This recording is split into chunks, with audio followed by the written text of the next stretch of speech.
aqui com vocês hoje para resolver umas questões de química do vestibular da Unifacisa, tá certo? 2022.2. Então vamos aqui ler a questão. Muitos medicamentos comercializados possuem um insumo farmacêutico ativo como sal, devido ao aumento da absorção no organismo em relação às outras apresentações. Assim, seria de se supor que a presença do contraíon do insumo farmacêutico ativo possa afetar o equilíbrio de cargas elétricas nas células e afetar pacientes hipertensos, como o caso de sais de diclofenaco de sódio versus o de potássio. Entretanto, o diclofenaco, em qualquer forma salina, aumenta a pressão arterial por ter como um dos efeitos a retenção de líquidos no corpo. Desconsiderando o efeito anterior, a quantidade ingerida de medicamentos se dá em uma quantidade muito baixa em relação ao que se já ingere por dias de sais, e, portanto, é o próprio diclofenaco e não o contraíon que altera a pressão arterial. A Organização Mundial de Saúde recomenda que não se ingira mais do que 2 gramas de sódio diariamente. Considerando que a dose recomendada de diclofenaco de sódio, massa molar de 296 gramas por mol, diariamente é de 100 miligramas, qual das alternativas abaixo apresenta a dose de sódio ingerida por dia ao tomar o medicamento na dose recomendada? Então, pessoal, para resolver essa questão, a gente aparenta ter poucos dados, né? Então, a gente tem que tentar usá-los da melhor forma que a gente puder. Então, como foi que eu resolvi? Eu peguei a molécula de diclofenaco de sódio, tá certo?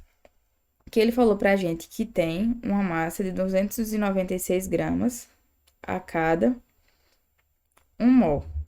Então, eu procurei saber quantos mols são a quantidade diária que um paciente, no caso, né, ingere de diclofenaco de sódio em mol. Porque a gente sabe que ele ingere 100 miligramas, tá certo? Mas eu quero saber essa quantidade em mol. Então, eu coloquei um x aqui, coloquei 100 miligramas. A gente vai ajustar essa continha, né, para igualar as unidades.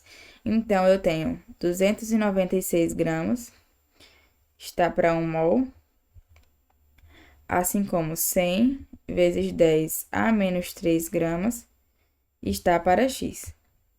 Fazendo essa conta aqui, eu tenho que x vai ser igual a 100 vezes 10 a menos 3 dividido por 296.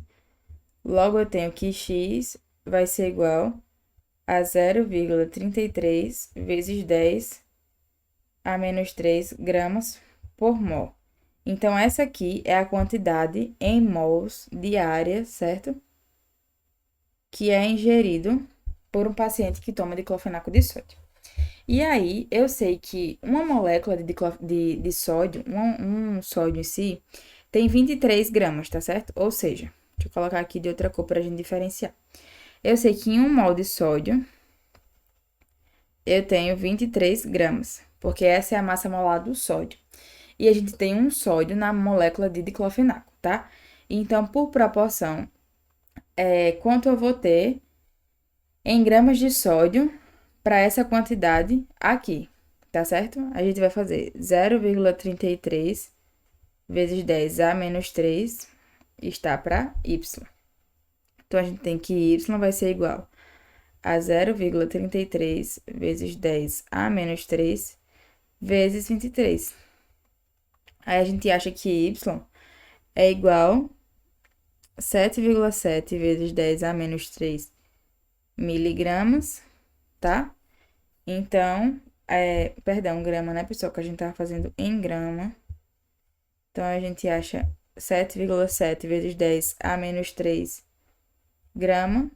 Y é igual a 7,7 miligramas.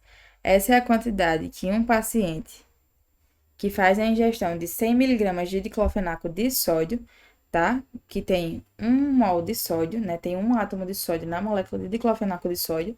Uma pessoa que faz a ingestão desse comprimido, ele vai estar ingerindo 7,7 miligramas de sódio em si, tá certo? Essa é a quantidade inferior à dose recomendada diária de sódio. Então, o paciente não tem nenhum problema em relação a isso. Deixa eu tentar marcar aqui. A nossa alternativa vai ser letra D, tá certo? Então, pega a molécula de diclofenaco de sódio, 1 mol está para 296, compara com a dose diária, então a gente vai achar um valor em mol para a dose diária, certo? Essa dose diária, ela também corresponde, né? Ela tem, o diclofenaco, ele tem na sua estrutura um átomo de sódio, tá? Então, por proporção, né, por coeficiente estequiométrico, se eu tenho um diclofenaco, eu vou ter um átomo de sódio, então, proporcionalmente, vão ter a mesma quantidade de mol dessas estruturas também. O que vai variar é a sua massa molar, tá? Então, a gente tem que 1 mol de sódio vai ser 23 gramas, logo, 0,33 EGS-3 vai ter a sua quantidade em gramas, que vai dar 7,7 miligramas. Eu espero que vocês tenham entendido, tá? Qualquer dúvida é só deixar nos comentários e até a próxima resolução.